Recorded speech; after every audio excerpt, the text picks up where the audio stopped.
تمام رات ہم نے کیا ہجر سے کلام، اب وصل میں طور کلیم سا سراب ہو. احسان اگر جہاں نہ ہو منزل سے واسطہ، کھویا رہے جہاں پہ کلندر کا راستہ. ہستی کے عشق کو دے ایسا ہی دوام، اور ایسے راستے کا مسافر تراب ہو. ناظرین، تصوف اور روحانی علم کا مسلمانوں کی تہذیب اور فکر سے ایک بہت پرانا ناطہ ہے، بہت پرانا رشتہ ہے. یوں تو کئی علوم ہیں جو انسان کو قبل از وقت معاملات کا ادراک کرنے میں مدد دیتے ہیں، لیکن اسپرچویلٹی اور باطنی آنکھ ایک وہ علم ہے، ایک وہ فکر ہے جو براہ راست انسان کے دل پر اثر کرتی ہے. اسی حوالے سے آج ہم بات کریں گے کہ اوور آل 2025 ہمارے لیے کیسا رہے گا، ہمارے وطن کے لیے کیسا رہے گا، ہمارے سیاستدانوں کے لیے کیسا رہے گا. مشہور شخصیات کے حوالے سے بھی بات کریں گے. اس حوالے سے ہمیں جوائن کیا ہے معروف دانشور، فقیر، صوفی، صاحب کشف جناب سید سرفراز احمد شاہ صاحب نے. جناب، آپ کے وقت کا بہت شکریہ. کہے فقیر، فقیر رنگ، فقیر نگری، لوح فقیر. فقیر کا بہت ناطہ رہا ہے آپ کی تحریر میں، آپ کی شخصیت میں. کیا کہیں گے اس حوالے سے؟ وہ ایک اتفاقی ہو گیا کہ جتنی بھی کتابیں میری آئیں، پبلش ہوئی، ان سب میں ایک لفظ فقیر. ادروائز نہ تو اس میں اس چیز کو کوئی دخل ہے کہ میرے اندر کوئی درویشی صفات ہیں، نہ اس کو کوئی دخل ہے کہ میں کوئی صاحب علم انسان ہوں. وہ تو ہوا یہ تھا کہ لوگوں کے درمیان بیٹھ کے گفتگو ہوتی تھی، جیسے سبھی دوست بیٹھ کے گفتگو کرتے ہیں. تو کچھ احباب نے اس بات پہ زور دیا کہ یہ جو گفتگو ہے جی، اس کو کتابی شکل دے دی جائے، اور انہوں نے خود ہی ارینجمنٹ کرا کے اس کو دے. جب نام رکھنے کا وقت آیا تو جیسے میں نے آپ سے کہا کہ میں کوئی تعلیم یافتہ انسان تو ہوں نہیں، تو نام کوئی سوجھ نہیں رہا تھا. ہمارے ٹیلی ویژن اور فلم کے ایک بڑے مشہور آرٹسٹ ہیں شجاعت ہاشمی صاحب. جی، وہ ایک دن تشریف لائے تو مجھے کہنے لگے کہ میں ایک نیا کالم کا سلسلہ شروع کرنا چاہ رہا ہوں اخبار میں، اور اس کا نام ہے کہے فقیر. جی. تو somehow or the other وہ نام کچھ اس وقت مجھے کلک کر گیا. تو میں نے ان سے پوچھا کب شروع کریں گے؟ کہنے لگے ابھی تو سر ارادہ ہی کیا. تو میں نے ان سے کہا کہ آپ تو پڑھے لکھے آدمی ہیں، 10 نام تلاش کر لیں گے. تو اگر یہ نام آپ مجھے دے دیں، میں اپنی کتاب کا رکھ لوں نام. تو بڑی جینرسلی انہوں نے کہا کہ ہاں ضرور لے لیجیے، اور وہ بھی بغیر کسی معاوضے کے. جی. تو یوں اس کتاب کا نام کہے فقیر ہوا. تو ایک ہی ہفتے میں اس کا دوسرا ایڈیشن چھپا، پھر اگلے ہفتے میں 2 ایڈیشن اور آ گئے. تو ہمارے پبلشر جو تھے انہوں نے مجھے کہا کہ دیکھیے بہت ہٹ کر گیا نام، اب جتنی آپ کی آئندہ آنے والی کتابیں ہیں اس میں یہ فقیر کا لفظ ضرور شامل. تو یوں وہ لفظ فقیر کتابوں میں آ گیا. ورنہ میری ذاتی زندگی تو ایسی نہیں کہ اس پہ لیبل لگا سکے کہ وہ کسی نیک آدمی کی زندگی نہیں ہے، کسی درویش کی، فقیر کی زندگی نہیں ہے. لیکن یہ بات بھی خاصوں میں ایک عام بات ہے کہ لوگ کہتے ہیں کہ جو صاحب معرفت لوگ ہوتے ہیں وہ اپنی شخصیت کو چھپاتے ہیں. ایسا بھی ہے کچھ؟ یقیناً ایسا ہے، لیکن میرے لیے وہ درست نہیں ہے. میرے کیس میں وہ بات درست نہیں ہے. تو میں تو تھرو اینڈ تھرو دنیا دار آدمی ہوں، اور 80 سال کی عمر میں بھی. سر، بڑے بڑے دنیا دار آپ کے پاس آ کے بیٹھتے ہیں، آپ سے مشورہ لیتے ہیں. میرا خیال ہے وہ بھلے لوگ ہیں، ان کے ذہن میں ایک یہ ایڈوائس ہوگی کہ جو بزرگ بھی کہتے ہیں اور ہمیں دینی لحاظ سے بھی تلقین کی جاتی ہے کہ مشورہ کر لیا کرو. بزرگ یہ کہتے ہیں چاہے دیواروں سے مشورہ کرو لیکن مشورہ کر لو. تو آ کے بیٹھتے ہیں، ان کی مہربانی ہے کہ وہ مجھ سے ذکر کر دیتے ہیں جو الٹی سیدھی بات میں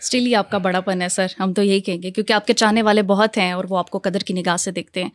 اچھا سر, ہم بات کر رہے ہیں سال 2025 کے حوالے سے, اس پر روشنی ڈالیے. اسلام میں پر امید رہنے کی بڑی تلقین ہے. No doubt. مایوسی سے بڑی سختی سے منع کیا گیا, بڑے اسٹرانگ ورڈز میں منع کیا گیا. میرے خیال میں تو انسان کو کبھی مایوس نہیں ہونا چاہیے, اور پھر رب کا بھی فرمان ہے کہ تم مجھ سے اچھے گمان رکھو, میں اچھا ہی کروں گا. بالکل. تو رب تعالیٰ سے ہمیں اچھی امید رکھنی چاہیے, اور وہ اپنی رحمت کے صدقے یقینی طور پہ اس امید کو پورا کر دیتا ہے. بالکل. جو توقع ہم رب سے رکھتے ہیں. تو بحیثیت پاکستانی کے میری تو دلی خواہش ہے کہ آنے والا سال پاکستان کے لیے بہت اچھا ہو, اور میرا خیال ہے کہ کرائم یہ بتانے لگے ہیں, جس طرح ہمارے اکنامک انڈیکیٹرز بہتر ہوئے ہیں, کچھ لا اینڈ آرڈر سچویشن پہلے کی نسبت کچھ بہتر ہونی شروع ہوئی ہے. تو یہ سب کرائم ہیں اس بات کے کہ آنے والا وقت اب ہر سال بہتر سے بہتر بہتر سے بہتر ہوتا جائے گا. اور جو ہم کتابوں میں پڑھتے آئے اور مختلف آرٹیکلز میں بھی پڑھا کہ فقیر لوگ یہ کہتے ہیں کہ ایک وقت آئے گا کہ اسلامی دنیا کے فیصلے اسلام آباد میں ہوا کریں گے. وہ کرائم بتا رہے ہیں کہ اب وقت بہت قریب آ گیا, اور انشاءاللہ تعالی پاکستان اٹھ جائے گا اور آنے ترقی کرے گا, آگے بڑھے گا. جیسا کہ آپ نے فرمایا کہ اللہ سے امید رکھنی چاہیے ہمیشہ اچھے کی, اللہ کے بعد جو ہے وہ کچھ صاحب اختیار لوگ آتے ہیں, ان سے کیسی امید رکھنی چاہیے ہمیں؟ حکمرانوں کی بات کر رہی ہوں, ملک کے سیاستدانوں کی بات کر رہی ہوں. میں تو پھر وہی آپ سے عرض کروں گا کہ جو بھی کرسی میں بیٹھے ہیں تو اللہ تعالی مہربانی فرمائے, ان کے ہاتھوں ایسے کام ہو جائیں جس سے اس ملک کا بھلا ہو جائے. اور ایک بڑا سادہ سا اصول ہے کہ وہ شخص جس کو اپنی ذات سب سے کمتر نظر آئے اور دوسرے برتر نظر آئیں, وہ بہترین رویہ ہے. تو میرے نزدیک تو سب بھلے لوگ ہیں, اور میں تو یہی توقع رکھوں گا کہ اگر اللہ نے انہیں اقتدار بخشا ہے تو پروردگار ان سے وہ کام بھی لے لے جس سے پاکستان آگے بڑھ جائے.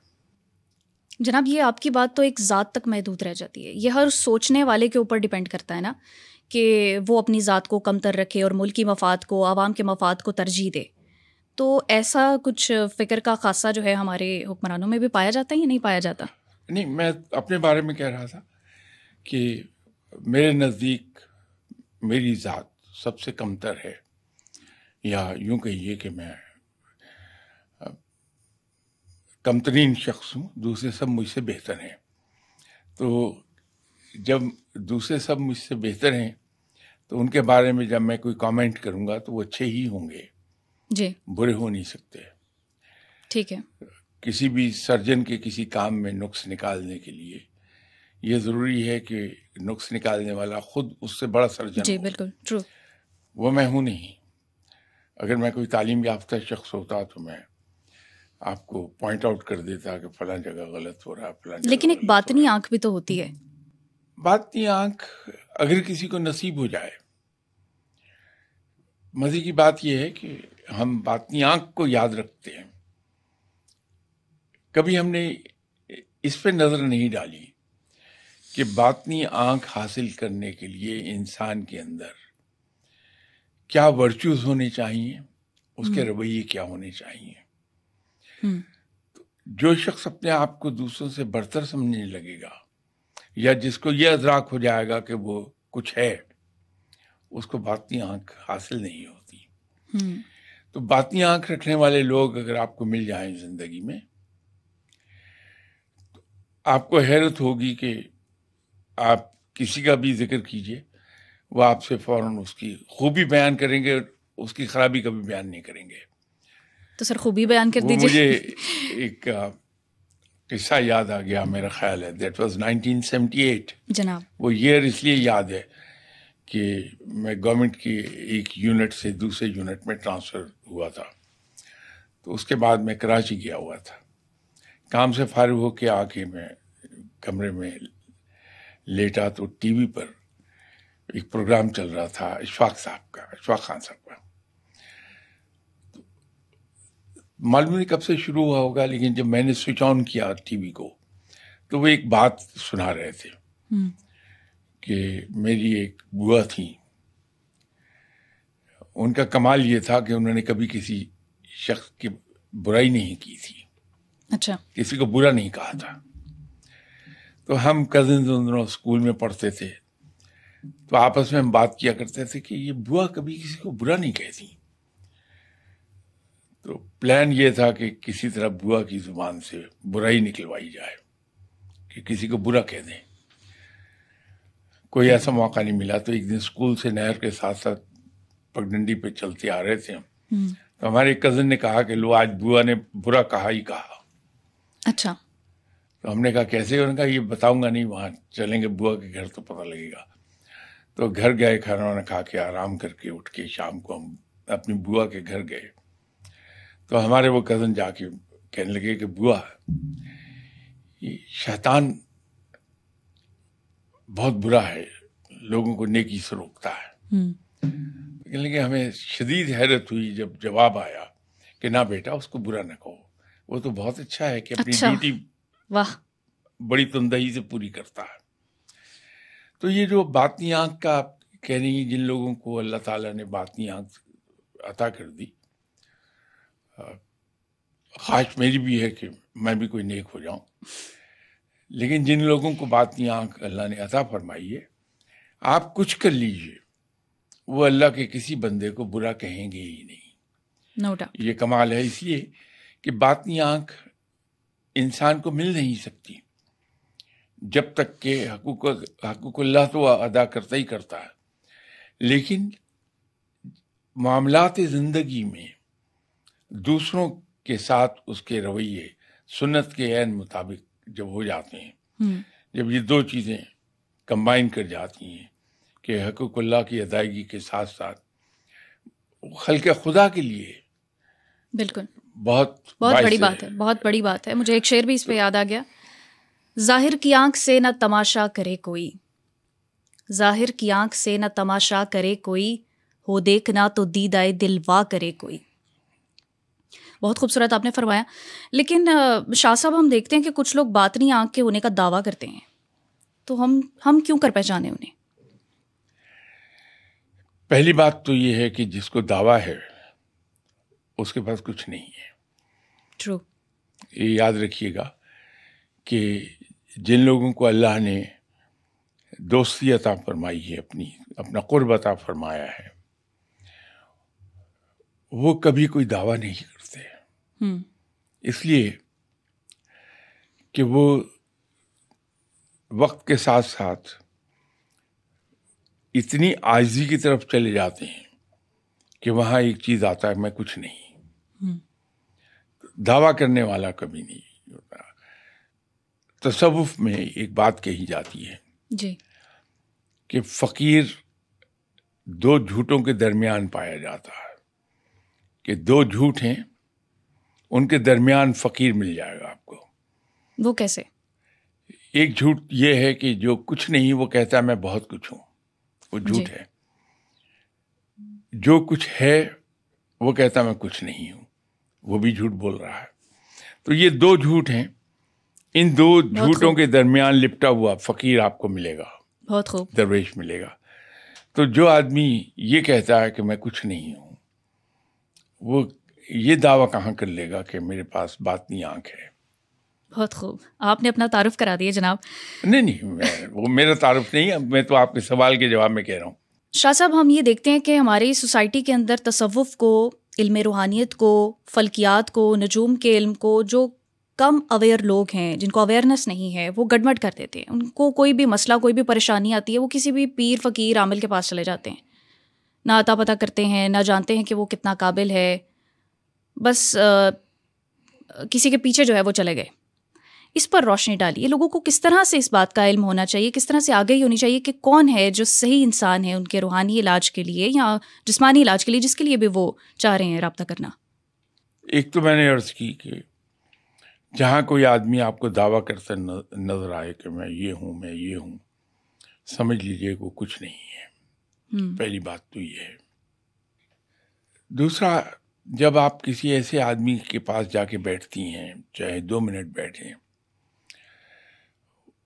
وہ جو ذکر الہی کرتا رہتا ہے، اس کا قلب ذکر الہی میں مصروف رہتا ہے، جی، اس کے نتیجے میں اس آدمی سے کچھ ایسی وائبس نکلتی ہیں جو کافی فاصلے تک اثر کر جاتی ہیں.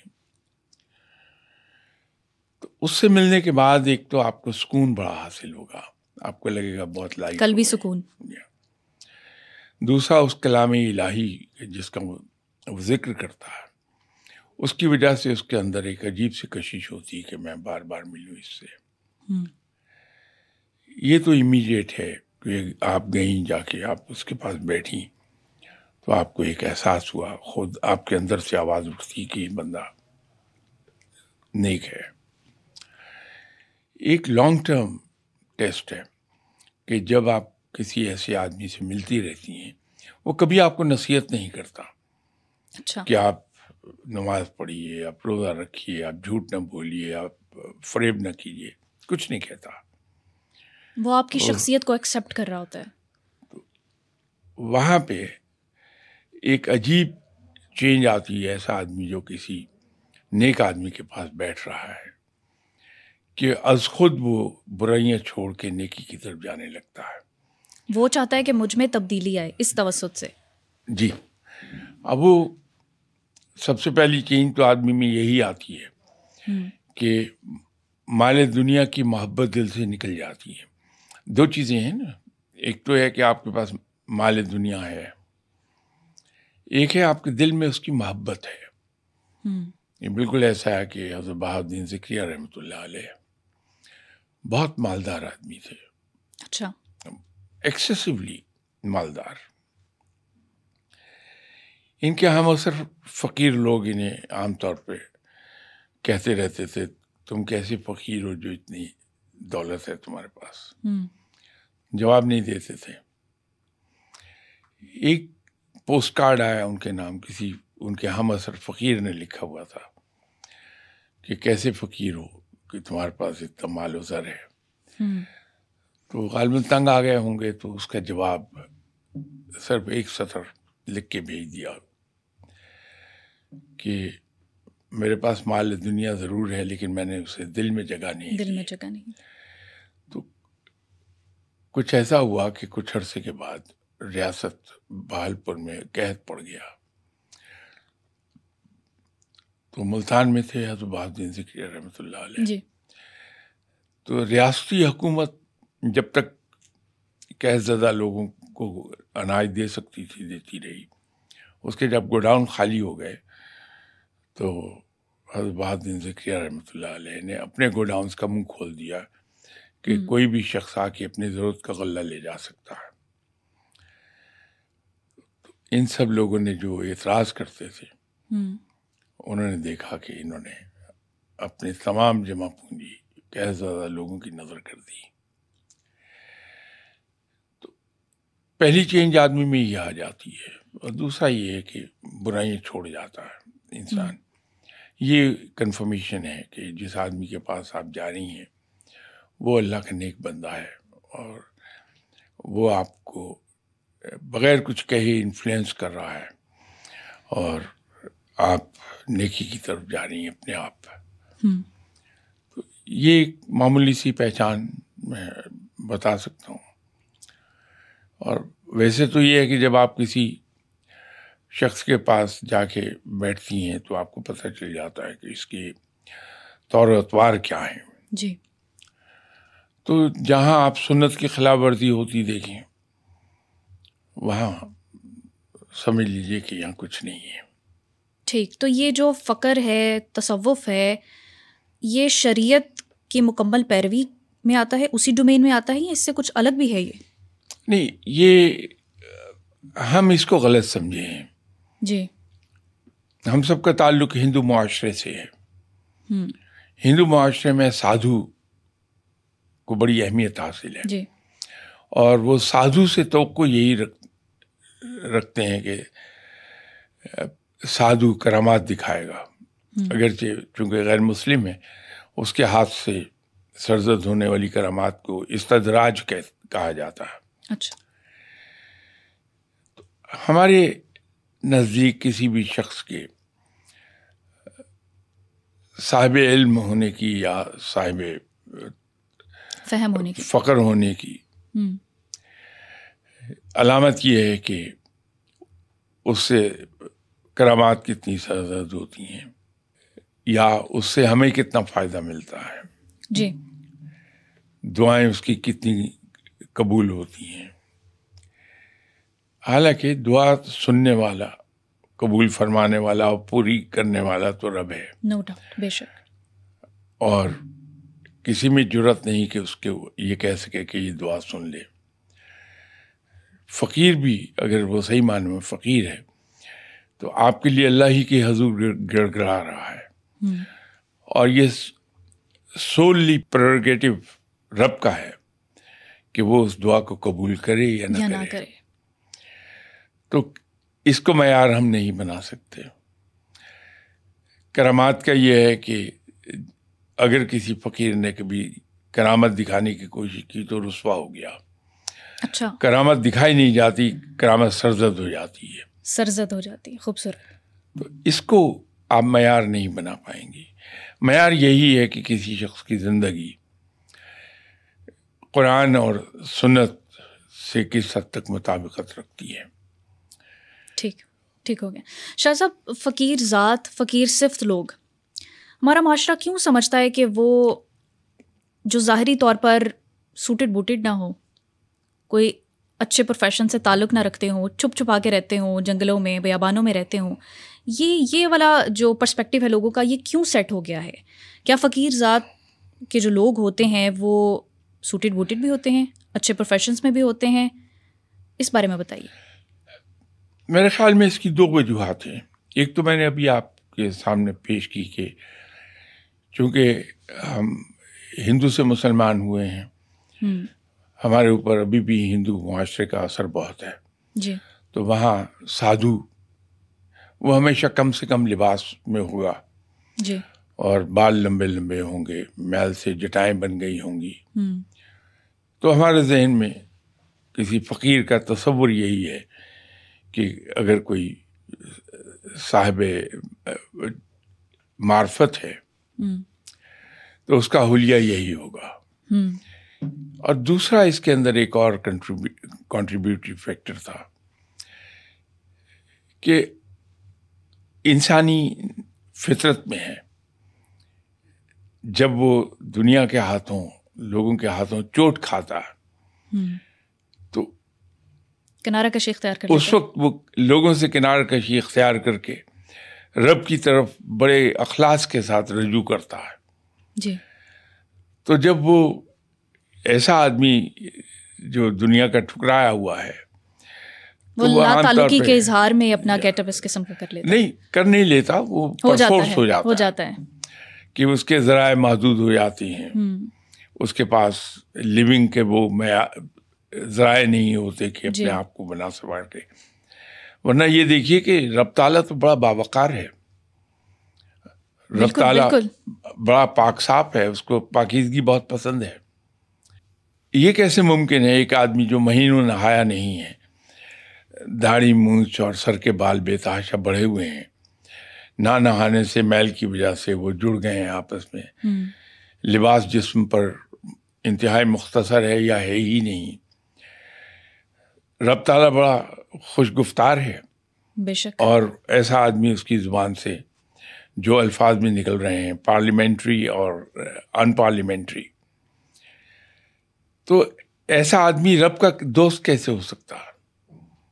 ایک بڑی سادہ سی بات ہے کہ رب تعالیٰ بڑا باوقار ہے, بالکل, بہت خوش گفتار ہے, بہت پاک صاف ہے. یہ تصوف کے رنگ ہیں ناظرین, یہ تصوف کے رنگ ہیں. اچھا شاہ صاحب, ہم بات کر رہے ہیں سال 2025 کے حوالے سے, تو سیاست دانوں کے حوالے سے میں پرٹیکولرلی پوچھنا چاہوں گی کہ جو قیدی جیل میں ہیں ان کا کیا مستقبل آپ دیکھ رہے ہیں؟ نہیں, وہ شاید کچھ عرصے کے بعد, میں یہ نہیں کہہ رہا جلد, میں کچھ عرصے کے بعد کہا, آ جائیں گے جیل سے. ٹھیک. اور تو حکومتی معاملات میں کوئی پیش رفت ہوگی, کوئی مذاکرات کی طرف بات چیت بڑھے گی, وہ سیدھا تخت پہ آئیں گے, کیا معاملات ہوں گے؟ نہیں, میرا خیال ہے پاور میں آنے میں ابھی ان کے کافی وقت لگ جائے گا. اوکے. آپ جیسا کہ کہہ رہے ہیں کہ عمران خان صاحب کو پاور میں آنے میں وقت لگے گا, بشرا بی بی تو اس وقت جو ہیں وہ بھی پاور شو کرنے کے پورے موڈ میں تھیں, اس حوالے سے کیا کہیں گے؟ ان کا کوئی سیاسی منظرنامہ آپ کے سامنے آتا ہے؟ ان کے بارے میں کہا یہی جاتا, نیک خاتون ہیں اور اللہ کی راہ پہ چلتی ہیں. ایسے لوگ حکومت کی خواہش نہیں کیا کرتے. ٹھیک. اور اگر کر لیتے ہیں تو نہیں, کبھی کریں گے نہیں, اس میں اگر والی بات ہے نہیں. فیصلے لینے پڑ جاتے ہیں, جیسا کہ وہ جیل میں ہیں عمران خان صاحب, اور آپ کہہ رہے ہیں کہ کچھ عرصے تک ابھی ان کے سیاست میں اس طرح سے آنے کے امکان بھی نہیں ہے, تو کسی کو اسٹیپ تو لینا پڑے گا. دیکھیے, کرسی میں آ کے بیٹھنے کی خواہش کرنا اور ہے, جی جی, اپنے ہسبینڈ کو ڈیفینڈ کرنا اور اپنے ہسبینڈ کے لیے کام کرنا, وہ تو بڑی خوبی کی بات ہے. ٹھیک ہو گیا. اگر وہ اپنے ہسبینڈ کے لیے کام کر رہی ہیں تو اس سے اچھی اور کوئی بات نہیں ہے. ہر وفادار بیوی سے تو کوئی یہی ہے.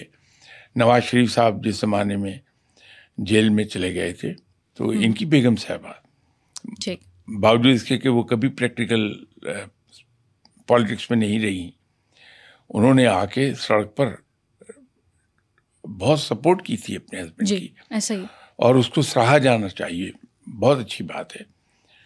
ٹھیک. تو مسلم لیگ نواز کے حوالے سے آپ کیا کہیں گے؟ ان کا کیا مستقبل دیکھتے ہیں؟ نواز شریف صاحب تو میرا خیال ہے ایٹ ہز اون ذہن میں فیصلہ کر چکے ہوئے ہیں کہ شاید وہ پریکٹیکل سیاست میں نہ آئیں.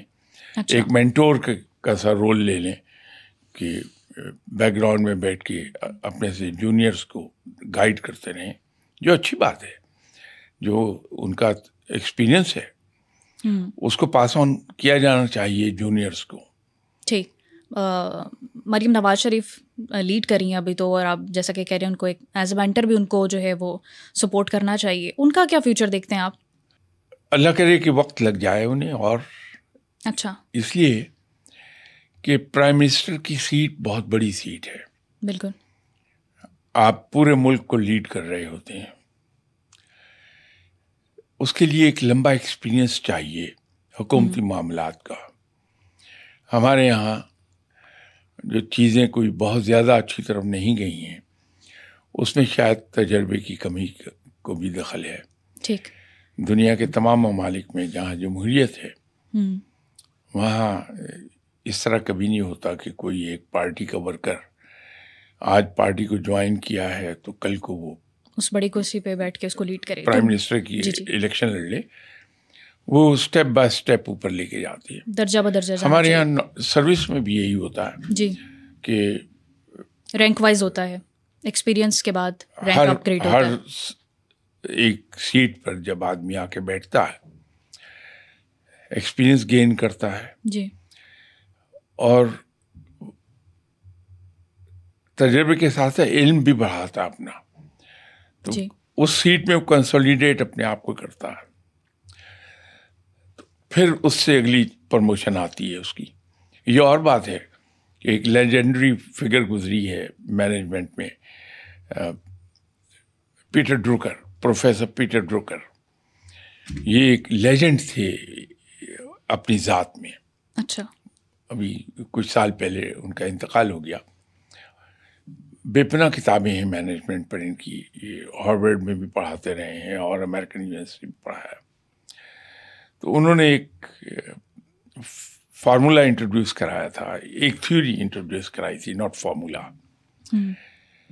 اور وہ دنیا میں اتنا ایکسیپٹ ہوا کہ اس تھیوری کا نام پیٹرز لا آف انکمپیٹنس رکھ دیا گیا. واہ. پروفیسر پیٹر ڈروکر کے مطابق ہم میں سے ہر آدمی ساری عمر انکمپیٹنس کے لیول پر ہی رہتا ہے. اچھا، وہ کیسے؟ آج اس نے ایک آرگنائزیشن کو جوائن کیا ایز اے کلارک. اس کو ایز اے کلارک کام نہیں آتا. وہ اس ادارے کے ایکسپینس پر ایکسپیرئنس گین کر رہا ہے کہ اس کو سیلری، پریولیجز، فیسلٹیز سب مل رہی ہیں.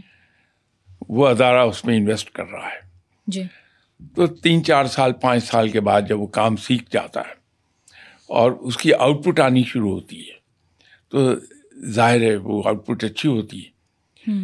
تو ادھر اس کی اچھی آؤٹ پٹ آنی شروع ہوئی، ادھر اس کے باس نے اسے ریکمینڈ کر دیا فار نیکسٹ پروموشن. وہ ہیڈ کلارک بن لیا. پھر اس کے سیکھنے کا عمل شروع ہو گیا اور ادارہ انویسٹ کیے جا رہا ہے اس میں. جب اس میں ایکسپیرئنس گین کر گیا تو بجائے اس کے کہ اس کے تجربے سے فائدہ اٹھا کے اس کے کنٹریبیوشن سے فائدہ لیا جائے، اس کو اس سے اگلی پوزیشن پہ کر دیا. تو رفتہ یہ ایک نہ ختم ہونے والا تسلسل ہے. اور کہتے ہیں کہ انسان تو قبر تک جو ہے وہ سیکھنے کے مراحل میں رہتا ہے. تو یہ آدمی پھر ادھر ریٹائرمنٹ پہ چلا جاتا ہے. اس وقت تک وہ انکمپیٹنٹ ہی رہتا ہے. تو پاکستان میں اگر ہم گہری نظر سے دیکھیں تو یہ پیٹر ڈروکر کی تھیوری بڑی کار فرما نظر آتی کہ ہم لوگ ساری عمر انکمپیٹنس کے لیول پہ ہی رہ کے گزار دیتے ہیں. شاہ صاحب، وقت قلیل ہے. ہم چونکہ پروڈکشنز کے حوالے سے سال 2025 کے حوالے سے بات کر رہے ہیں تو ہم اسپیسیفکلی بات کریں گے. کہنے والوں کا کہنا ہے کہ 2025 میں الیکشنز نظر آ رہے ہیں. آپ کیا کہتے ہیں؟ دیکھیے، پریڈکشنز میری فیلڈ نہیں ہے اور میں آئندہ کی بات کہنے سے حت الوسع گریز کرتا ہوں. میں یہ نہیں کہہ رہا، میں نہیں کہتا. ٹھیک. کئی جگہوں پہ پھنس جاتا آدمی، کچھ نہ کچھ کہنا پڑتا، انسان ہے نا. لیکن میں گریز کرتا ہوں کیونکہ یہ میرا فیلڈ نہیں ہے. تو جس فیلڈ کا ماہر نہ ہو اس کے بارے میں آدمی کو زبان کھول دینی چاہیے. جی. لیکن جیسے میں نے شروع میں آپ سے کہا تھا کہ پروردگار سے اچھی امید رکھنی چاہیے. اور مجھے تو پوری نہ صرف امید ہے بلکہ یقین واثق ہے کہ رب تعالیٰ اس ملک کو ابھی کچھ اتنا کر دیا اس نے کہ ہمیں سانس آ رہا ہے. آپ کی اکانومی کے انڈیکیٹرز امپروو کر گئے ہیں اور یہ غیب سے ہی مدد آئی ہوئی ہے. اگر اس کا کریڈٹ کسی کو نہیں دینا چاہوں گا، لیکن اگلے 2-3 سال میں پاکستان بڑی تیزی سے اوپر کو جا رہا ہوگا. یہ معاشی استحکام جو ہے یہ سیاسی استحکام کی وجہ سے ہے یا اس سیاسی استحکام کی وجہ سے معاشی استحکام آئے گا؟ اس پر بھی ذرا روشنی ڈالیے. مزید یہ بھی بتائیے گا کہ سال 2025 میں ٹیررزم کے حوالے سے کیا امکانات ہیں؟ کیا پاکستان پرامن ملک رہے گا؟ دیکھیے، ٹیررزم ایک ایسی چیز ہے، دنیا کی سب سے پاورفل فوج بھی یا لا انفورسمنٹ ایجنسیز ختم نہیں کر پاتی ہیں. ابھی تک کا تجربہ لوگوں کا یہی ہے. اکا دکا واقعات ہر ملک میں ہوتے رہتے ہیں. جہاں جہاں یہ بری چیز جو ہے وہ ہے وہاں یہ واقعات ہوتے رہتے ہیں. جی. ایسے اکا دکا واقعات ہو جانا تو کوئی اچنبے کی بات نہیں ہے. پاکستان تو فرنٹ لائن اسٹیٹ کے طور پہ لڑ رہا ہے ٹیررزم سے ایک لمبے عرصے سے. جی. تو اتنا ہی یہ ایکسپوزڈ ہے ٹو سچ اٹیکس.